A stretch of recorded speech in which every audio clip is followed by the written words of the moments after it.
Le 115, donc le service d'hébergement d'urgence pour les personnes sans domicile fixe, pris sur le fait, en train de refuser l'hébergement d'urgence pour les personnes migrantes ou sans papier. Alors c'est sorti dans Mediapart, vous allez voir, c'est assez dégueulasse, c'est assez frappant. C'est Mediapart qui nous dit des enregistrements que Mediapart s'est procuré montrent que le 115 refuse explicitement la mise à l'abri de personnes migrantes ou sans papier, pratique contraire au principe d'égalité et d'inconditionnalité de l'accueil en France. Alors, on va s'écouter cette conversation. Conversation enregistrée entre un membre de l'association Utopia 56 et un agent de sécurité du 115, antenne de Montreuil-sur-Mer.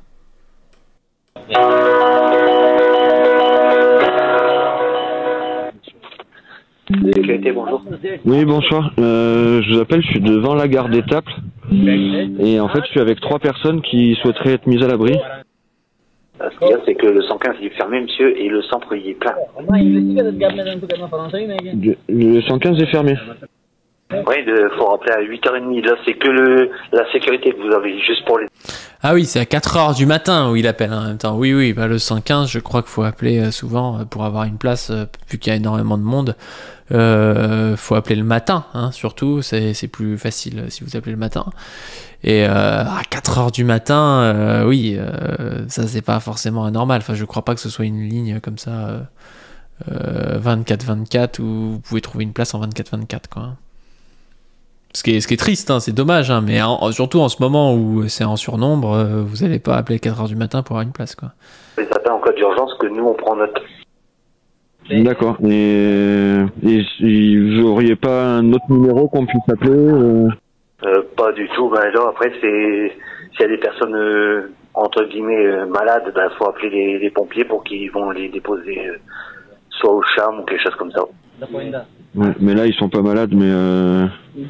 Ah, là, je peux vraiment pas vous aider, monsieur. Il faut rappeler à partir de 8h30. Et j'ai déjà aussi des personnes qui ont appelé. Je sens qu'ils ont eu le gars de la sécu. C'est pas son métier, il va dire t'es dingue, ça. Oui, il y a un peu de ça aussi, il a l'air d'être un peu de pas trop être habituel, mes côtés, là. Il y a un groupe de personnes qui étaient du côté de la forêt d'Étaples, là. D'accord. Ils sont combien? Bah, ils ont pas précisé le nom, c'était des voix étrangères, donc à mon avis, ça doit être sûrement peut-être des sans-papiers. Oui. De toute façon, c'est accessible sans papier aussi, non? Pardon? Non. Ça, c'est la gendarmerie qu'il faut voir. Quoi? Ah ouais, non mais attends, ils sont tombés sur... C'est quoi ce gars-là? Il dit ouais, si t'es sans papier, en fait, tu peux pas aller au 115, faut que t'appelles la gendarmerie. C'est quoi ce schlag? Le mec, il t'envoie la gendarmerie dans la gueule du loup, tu finis avec une OQTF. T'es juste baisé, tu sais. Non, mais c'est quoi ce délire? Attendez, vous pouvez pas accueillir des sans-papiers? Logiquement, je pense pas. Jusqu'à maintenant, nous, au centre, on n'a jamais hébergé des sans-papiers. Mediapart. Ah, il dit je pense pas. J'ai envie de lui donner le bénéfice du doute. Est-ce que le gars, il sait vraiment pas? C'est juste un type. C'est juste un type de la sécu. Est-ce qu'on lui donne le bénéfice du doute ou pas? Parce que le gars, il dit ouais, je crois pas, je crois qu'on l'a jamais fait. Après, c'est bizarre quand même que dans le Nord-Pas-de-Calais, les mecs aient jamais hébergé de sans-papiers au 115. Quand même, c'est assez étonnant. Mais si c'est un type de la sécu, il est veilleur de nuit, il en sait rien et tout. Est-ce qu'on peut vraiment l'afficher en mode le 115 refuse des sans-papiers? Je sais pas. Est-ce que Mediapart est dans une disaster class? C'est possible, hein. Parce qu'il y a des gars comme ça, tu bosses de nuit et tout, on te dit ouais, toi tu surveilles et tu vas s'il y a un problème, s'il y a un problème de sécurité, tu te fais appeler, tu dis une dinguerie, tu finis dans Mediapart. Dans le Nord-Pas-de-Calais, la préférence nationale est déjà à l'œuvre pour l'hébergement d'urgence des exilés. Des enregistrements que Mediapart s'est procuré montrent que le dispositif du 115 refuse explicitement de mettre à l'abri les personnes migrantes ou sans papier, une pratique contraire au principe d'égalité et d'inconditionnalité de l'accueil en France. Ces femmes et ces hommes sont souvent contraints de survivre dans des campements, peuvent se trouver dans des situations très difficiles avec des tentatives de traversée ratées. L'association d'aide aux exilés sur le littoral nord font leur possible pour les accompagner au quotidien. On fait des maraudes, on distribue du thé, des biscuits.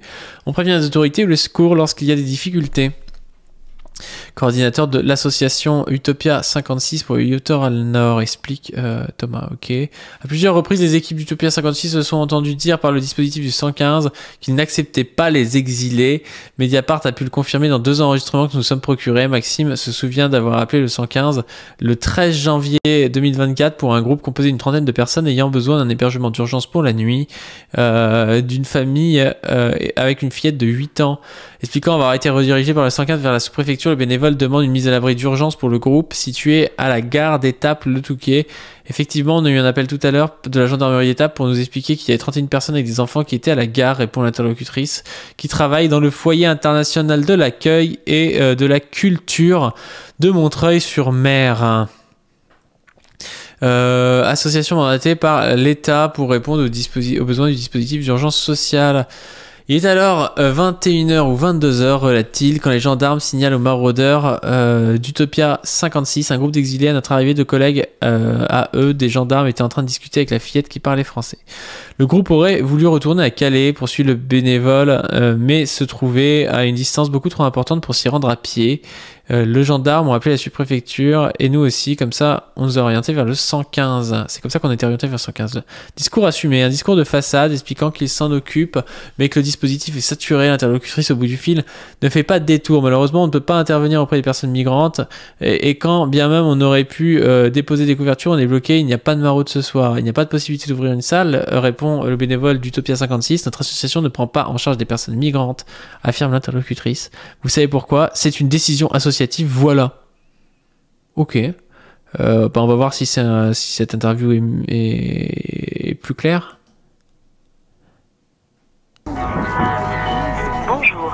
Vous avez composé le 115, numéro d'urgence sociale. Vous allez être mis en relation avec le centre le plus proche. Merci de patienter. 115, bonsoir.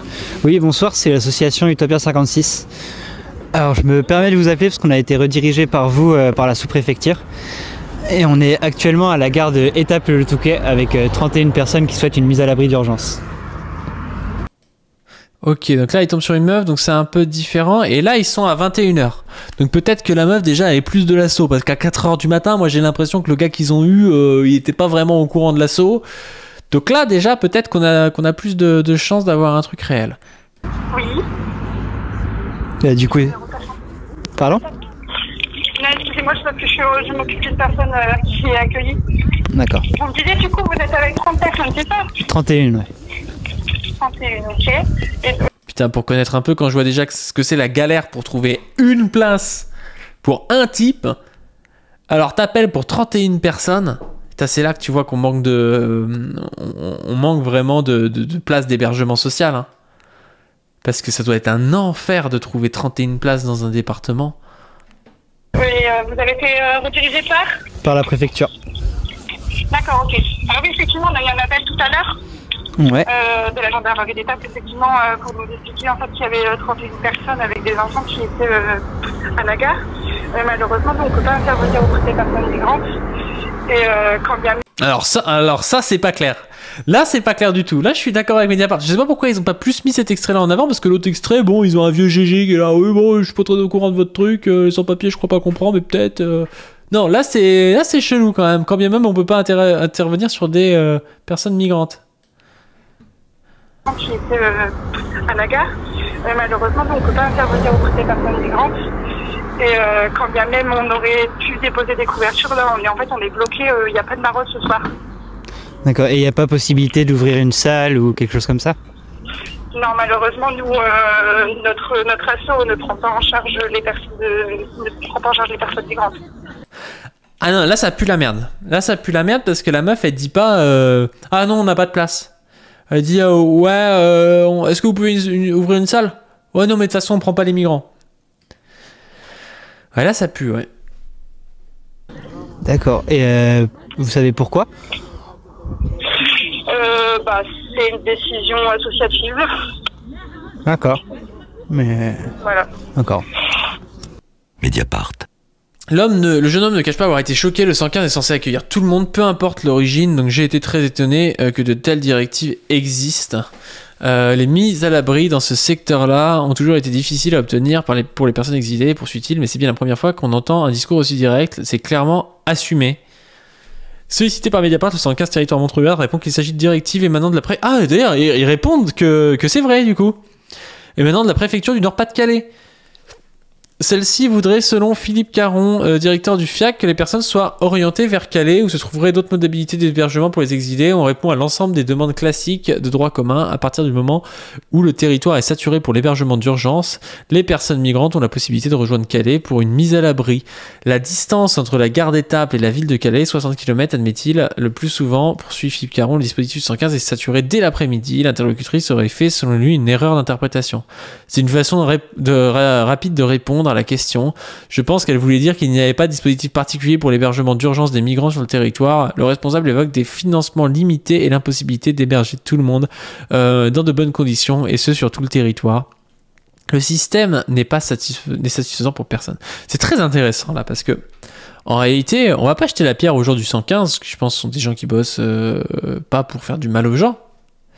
Mais on voit que la dynamique de libéralisation du système social, la dynamique de paupérisation, d'un serrage de boulon, on dit oh, il n'y a pas d'argent, il n'y a pas d'argent, il n'y a pas d'argent. Bon, il y a de l'argent quand il y en a besoin pour faire la guerre, il y a de l'argent quand il y en a besoin pour faire des cadeaux à des entreprises.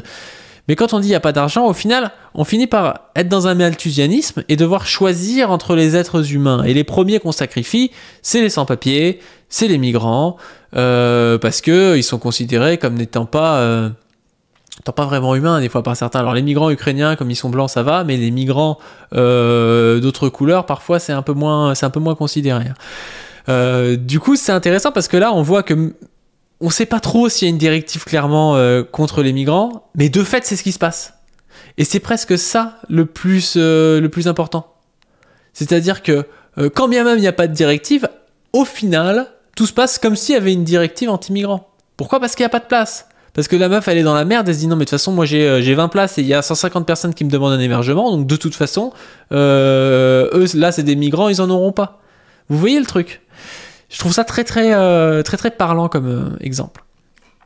La structure n'a pas été en mesure de fournir une trace écrite de telles consignes venant de la préfecture. Contactée à 2 reprises, celle-ci n'a pas répondu à nos questions. Ce qui est certain, c'est que ces services ont eux-mêmes orienté les membres d'Utopia 56 vers le 115, sans évoquer la nécessité pour eux de se rendre à Calais.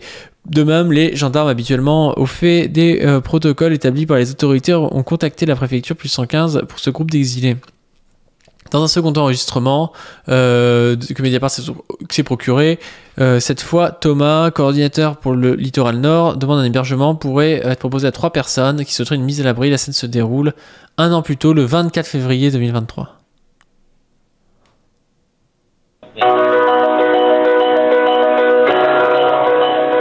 Ah oui, donc là c'est la sécurité, si j'ai bien compris. C'est un groupe de personnes.